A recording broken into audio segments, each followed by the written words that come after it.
अस्सलाम वालेकुम friends, welcome to किताब नगरी यूट्यूब चैनल किताबों की नगरी में खुश आमदीद। मैं हूं आपकी होस्ट इकरा यासीन और आज मैं आपके लिए लेकर आई हूं ज़हरा फ़ारूक हसन के नावल तुझे जीत लेंगे जाना के एक छोटी सी स्नेक पीक को लेकर। लेकिन इससे पहले आप कर लीजिए हमारे चैनल को सब्सक्राइब, वीडियो को लाइक और क्लिक कर लीजिए बेल आइकन को। अब आते हैं छोटी सी उस झलक की जानिब।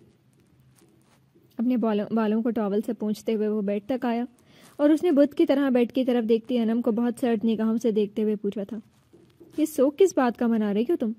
सख्त खुरदुरी आवाज़ और अजनबी निगाहें अनम ने चौंक कर सर उठाया। ये शख्स तो कभी उसकी बेगानगी में भी इस तरह से उसे लफ्ज़ों की मार नहीं मारता था, तो एक ही दिन में क्या इनकलाब बर्पा हो गया कि मोहब्बतों का ख़जाना उसके हाथों से खो गया। अपनी बड़ी बड़ी काली आंखों में आंसू भरे वो यज़दान के सख्त हो चुके चेहरे को देखने लगी, जिसके चेहरे पर प्यार की एक भी रमक नहीं थी। उठो, जाकर बात लो और हुलिया दुरुस्त करो अपना। कैसी पत्थर सी आवाज़ थी वो जो उसके आसाब पर पत्थर की तरह बरस रही थी। नाजुक दिल पर चोट सी लगी। यज़दान, आप क्यों कर रहे हैं मेरे साथ ऐसा? वो कैसे यकीन करे सामने खड़ा इंसान उसका महबूब नहीं है? वो तो मोहब्बतों का दरिया था, एकदम से तपता सहरा कैसे बन गया? उसकी चाहतों ने उसे जलाना क्यों शुरू कर दिया? ये मासूम बनने का ड्रामा किसी और के सामने करना।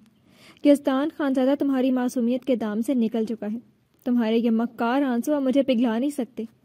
अनम को अपने कानों पर यकीन नहीं आया, उसके यज़दान ने उसे इस तरह बोला है। बेयकीनी ऐसी थी कि आंसू भी थम गए। यज़दान ने लब भींचे और एकदम से खम होकर वो अपनी तरफ देखती काली आंखों में बुरी आंखें गाड़ कर गुराया। 6 माह मेरी मोहब्बत देखी है ना तुमने, अब बाकी की बची जिंदगी में तुम मेरे साथ धोखा करने के जुर्म में अपनी सजा के दिन भुगतोगी। जी तो फ्रेंड्स, कैसे लगे आपको स्नेक पीक?